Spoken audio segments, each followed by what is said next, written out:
Исәнмесез укучылар, бүгенге дәрестә пычмакның градуслы үлчәме һәм аларга бәйле үзлекләр белән танышырбыз. Укучылар, уйлап карагыз әле. Нәрсә соң ул пычмак? Әйе, бик дөрес. Бер ноктадан чыгучы ике нурдан тезелгән фигура пычмак дип атала.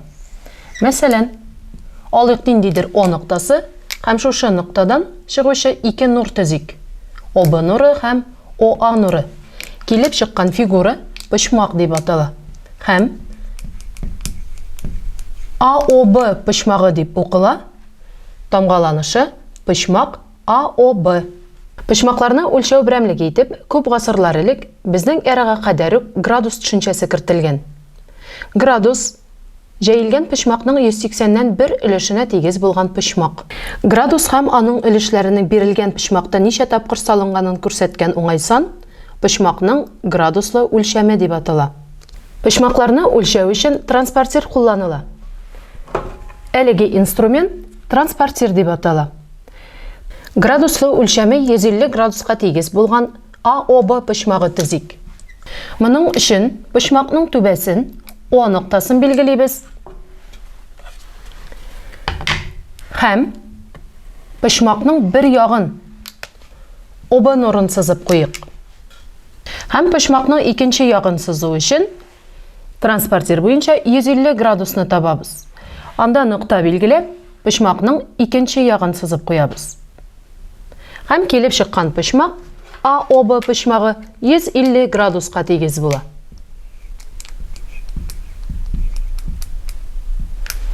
Шулай ук градуслы үлчәме 40 градуска тигез булган ашка пычмагы сызык. Нәкъ шул ук рәвештә пычмакның түбәсен билгеләп, аның бер ягын сызабыз. Икенче ягын сызу өчен транспортирны куеп, 40 градуслы үлчәмне табабыз. Ул монда була. Демәк, пычмакның икенче ягында сыздык. Килеп чыккан ашка пычмагы 40 градуска тигез була. Шулай ук түбәндәге рәсемдә градуслы үлчәмнәре 168 градуска, 78 градуска һәм 90 градуска тигез булган пычмаклар сүрәтләнгән.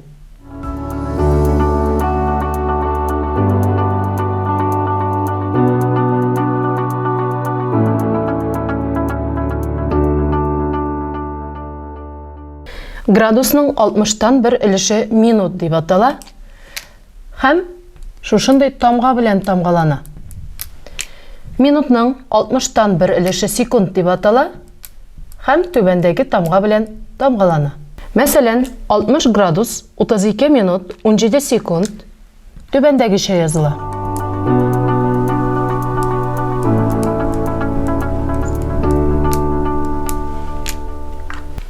Пычмаклар белән бәйле берничә үзлек белән танышып китик. Беренче үзлек. Тигез пычмакларның градуслы үлчәмнәре дә тигез. Икенче үзлек. Кечерәк пычмакның градуслы үлчәме дә кечерәк була. Градус җәелгән пычмакның 180ннән 1 өлешен тәшкил иткәнгә күрә, ул җәелгән пычмакта 180 тапкыр салына. Димәк, җәелгән пычмак 180 градуска тигез була. Мәсәлән, пычмакның түбәсен О дип тамгалыйк һәм шушы түбәдән ОА һәм ОБ нурлары үткәрик. ОА һәм ОБ нурлары турыны тәшкил итә. Һәм килеп чыккан пычмак җәелгән пычмак дип атала. Аның градуслы үлчәме 180 градуска тигез була. Ягъни АОБ пычмагы 180 градуска тигез. Түбәндәге рәсемдә башлангычы О ноктасында булган нурлар сүрәтләнгән. ОЦ нуры АОБ пычмагын АОЦ һәм ЦОБ пычмакларына бүлә. Монда АОЦ пычмагы 40 градуска, ЦОБ пычмагы 120 градуска, АОБ пычмагы 160 градуска тигез. Ягъни АОБ пычмагы АОЦ һәм ЦОБ пычмакларының суммасына тигез була. Моннан өченче үзлек килеп чыга.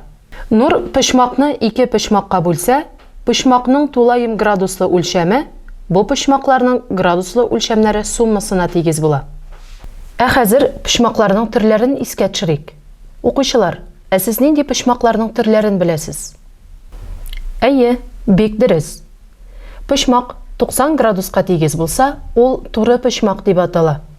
Түбәндәге рәсемдә градуслы үлчәме 90 градуска тигез булган АОБ пычмагы сурәтләнгән.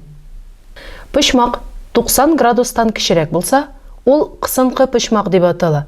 Түбәндәге рәсемнәрдә градуслы үлчәмнәре 60, 45, 50 һәм 30 градуска тигез булган пычмаклар сурәтләнгән. Булар барысы да кысынкы пычмаклар. Пычмак 90 градустан зуррак һәм 180 градустан кечерәк булса, ул җәенке пычмак дип атала. Түбәндәге рәсемнәрдә градуслы үлчәмнәре 100, 95 һәм 105 градуска тигез булган җәенке пычмаклар сурәтләнгән. Бүгенге дәрестә пычмак, пычмакның градуслы үлчәме һәм аларга бәйле үзлекләр белән таныштык. Дәресебезнең теория өлеше тәмам.